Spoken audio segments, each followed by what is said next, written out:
If you're anything like me, when you hit a nursery, you hit your happy place.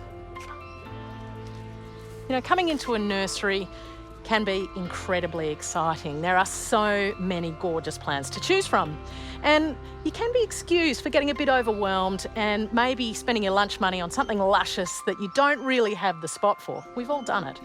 But if you are on a bit of a garden budget or you just want to grow those garden dollars even further, I have some tips for you. You coming or what? Come on. Firstly, quality plants and quality advice equal value. I really can't stress this enough. When it comes time to shop, the very first stop should be your local independent nursery. Not only do they have the best range of quality plants, they have the expertise to help you ensure you don't turn them into compost. You will have success.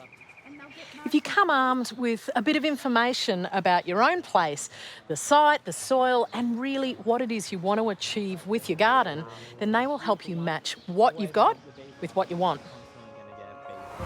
Next, it is always a good idea to start small. When it comes to buying plants, bigger isn't always better. While some species are only available in these larger sizes, others are widely available as tube stock, and it can actually be really good value. A little plant like that can outgrow a larger one. They're less likely to suffer transplant shock and will get much bigger in the garden much more quickly. It's always worth thinking about how you're going to spread your budget. You might spend more money on a big feature, something like a tree or something really specific. But if you buy all those supporting acts, you can have a lot more bang for your buck. Grasses, ground covers, and lots of species that make great hedges are widely available in tubes, which makes them fantastic value. I've saved a few bucks on the ground covers, so I have a little bit extra to splurge on a Seville orange. They have the most incredibly fragrant blossom. Another great tip, don't be afraid to forget the flowers. When it comes to buying flowering seedlings of things like the marigolds or even some of the vegetables that you might plant, it is a really good idea to choose the one that isn't in full flower. While they might look really good right now, to produce a flower in such a small plant takes a lot of energy, and what you want when you take it home to go in your garden is a plant that is going to put that energy into developing its root system. So a plant that is nearly as mature but not yet flowering or fruiting is a much better choice for longer term bang for buck in the garden.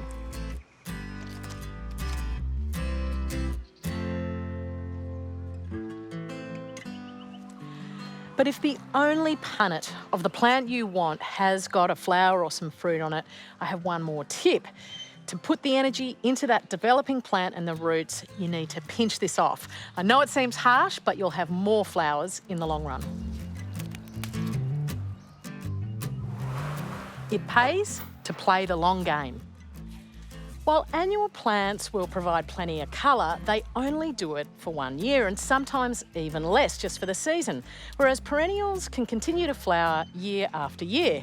Now, it is a great investment for your money, but also for your time and effort. It means you don't have to replant every year. You might just give it a light prune back, a little feed, and you'll get loads of colour for that initial investment. You also need to play the long game when it comes to that floral peak.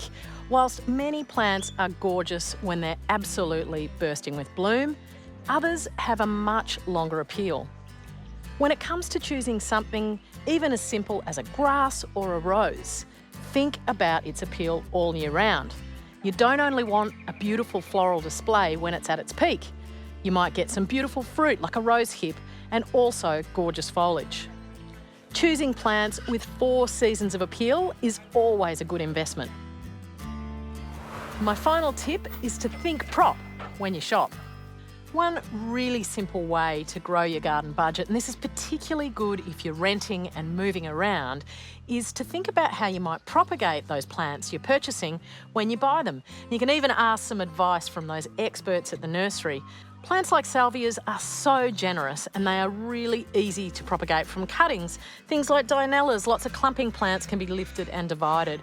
But ultimately it means when you move to the next garden, you don't have to dig up and ruin your old one. You can simply propagate some of the plants and take them with you. There are so many species that are easy to propagate, so don't be afraid to give it a go. We all love a splurge at the nursery, there's no doubt. But by thinking thrifty, you can spread your garden dollars even further. And in the end, that means more plants.